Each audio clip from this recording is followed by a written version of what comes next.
नमः पूर्णाय रामनाय नमः मध्यमाय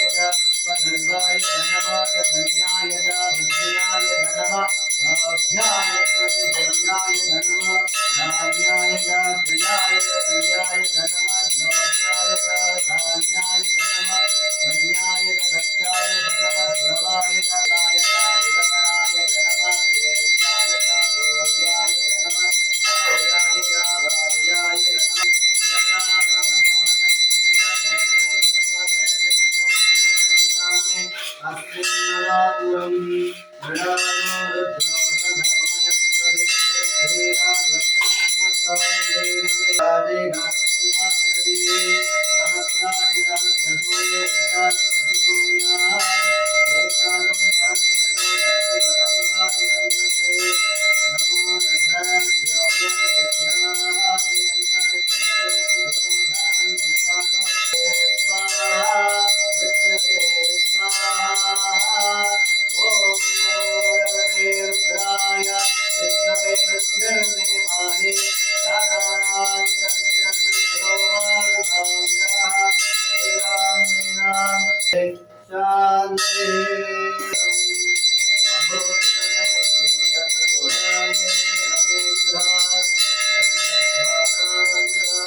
देवाय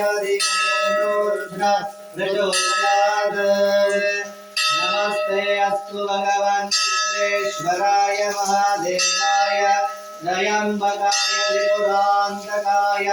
त्रिकालग्निकालाय कालाग्निरुद्राय नीलकण्ठाय